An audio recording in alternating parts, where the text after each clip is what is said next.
For centuries, knowledge has been hidden in plain sight across the sands of time. Whispers of lost civilizations, cryptic symbols, and forbidden histories have been erased or concealed. What if the truth was never lost, but hidden? Welcome to Eye of Ancient Mysteries, where the past speaks and the future listens. Sit back, open your mind, and prepare to uncover the untold secrets of our world. Let the journey begin now. Nothing will ever be the same again. The sage Sai Baba warns of an event that will shake the world. Sai Baba of Shirdi was an Indian saint who passed away in 2011. On April 24, 2011, at the age of 84, Satya Sai Baba, a revered Indian spiritual teacher, healer, and miracle worker, regarded by many as a great divine avatar, departed from our physical reality. Millions of his followers in India and around the world still hope for his return in a new incarnation. His teachings, and in particular, his prophecies about the future, continue to be remembered and discussed to this day. Sai Baba of Shirdi. At one time, Sai Baba's birth was predicted by many Indian astrologers, all of whom agreed that a merciful Savior would come into the world. What exactly they meant by this, and what the Indian sage warned humanity about, is explored below. In India, people have long awaited a spiritual guide, someone who can heal and show people the right path. They were waiting for the true chosen one, someone to teach the essence of truth and wisdom. On the day of Sai Baba's birth, the villagers reportedly witnessed a special sign. Even as a child, the future saint could fulfill people's wishes. Hundreds of thousands of Indians came to understand the power of Sai Baba. Today, he has millions of followers around the world, from prominent global leaders to the poorest of India's citizens. Millions have visited his ashram, Prasanthi Nilayam, in Puttaparthi, South India, seeking to experience the divine love of the teacher. At Puttaparthi and the ashram, all religions are respected. This is evident right at the city's entrance, where symbols of all major faiths are displayed. Unlike many other gurus, Satya Sai Baba never tried to create a new religion. His mission transcended all religions, to show that every person's life journey can lead to God.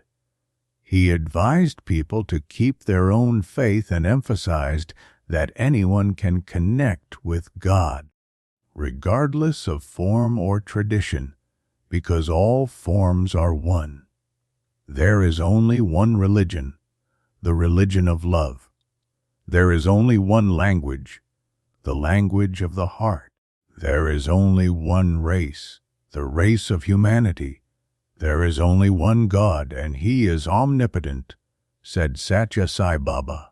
He also said, God equals man minus ego, and the divine is pure love.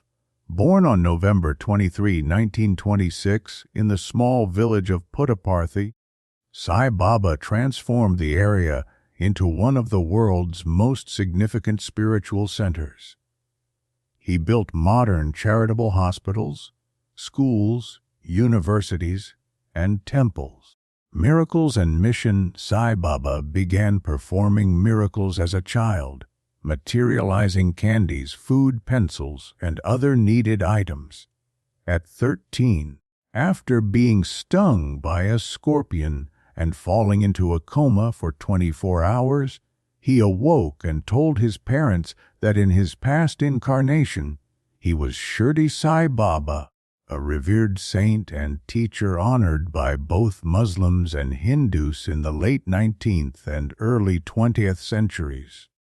Before his death, Satya Sai Baba had said he would return in 8 years in South India. Satya Sai Baba was born exactly 8 years later, fulfilling that prophecy. Soon after the Scorpion incident, he left home to serve humanity and established his ashram. From a young age, he was famous for his abilities: levitation, bilocation, appearing in 2 places at once, stopping floods, healing the incurable. He often materialized sacred ashes vibhutied with healing properties, and his love extended to all living beings. In India, the cradle of spirituality, travel feels like a dream. The connection with Satya Sai Baba is deeply felt. He can be present anywhere, anytime. Before visiting the ashram, many already sense his energy, in dreams, meditation, or thoughts. You don't have to travel physically to India to connect with him. A personal journey to the ashram. My Reiki journey began with Reiki and meditation teacher Kirill Stoyanov. Later, I was chosen to train with Dr. Samir Kale, a healer and teacher from India. After receiving initiations, I eventually traveled to India and met Satya Sai Baba in person. It was a deep honor and responsibility to be one of his students. During one session of the system, Love and Light Fuss Reiki, he guided and initiated me. This healing system works on all levels: physical, mental, emotional, spiritual, and karmic, to bring harmony and balance through divine love and energy. When I first landed at Delhi airport, I cried from the intensity of the emotions. I felt like I was coming home. The kindness, joy, and gratitude of even the poorest Indians left a mark on me. I decided then that I wanted to help more people find health, happiness, and peace. When the student is ready, the teacher appears. Buddha, the true teacher, helps us look inward, where all answers lie. With this awareness, diseases and problems can disappear. Every healing method can be right. Each person must follow their intuition and choose their path. Meeting the Master despite meeting Sai Baba spiritually many times before, encountering him physically was beyond words. His gaze radiated love, compassion, and divine energy. At the Prasanthi Nilayam ashram, 20,000 pilgrims can stay at once. Daily routines begin at 3:30 a.m. with rituals like Omkar and Darshan, where Baba blesses visitors seeking healing and enlightenment. Followers came from all over the world and from every religion. This was Baba's mission, to show that all faiths lead to God.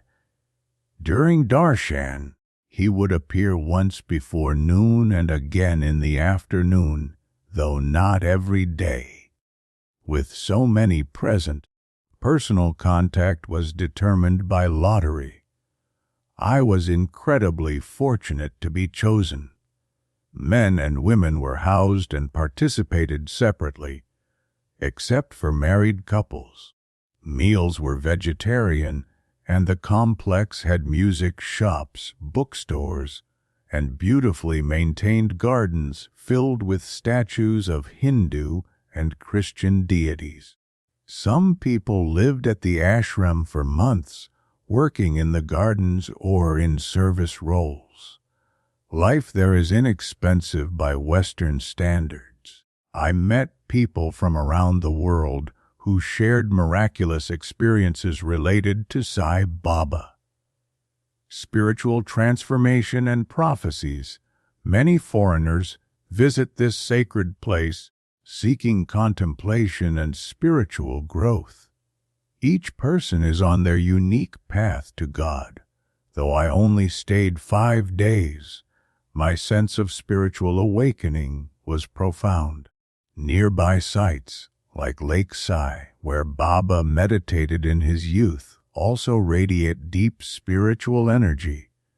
The Bangalore region is filled with temples dedicated to Shiva, Ganesha, and other deities. Satya Sai Baba often said, "God is love. Live in love. Start the day with love. Fill the day with love. End the day with love. Because that is the way to God. I wish you more love in your hearts." He taught kindness and love toward all living beings. According to accounts, he had a rare gift. He could materialize lost objects, documents, photos, even letters. His gesture of blessing was said to hold incredible power. Some placed his photo on inflamed parts of the body, claiming miraculous healing. The great prophecy once, someone made a wish while holding a photo of Baba after his passing, and it came true. This led to a nationwide wave of people repeating the practice.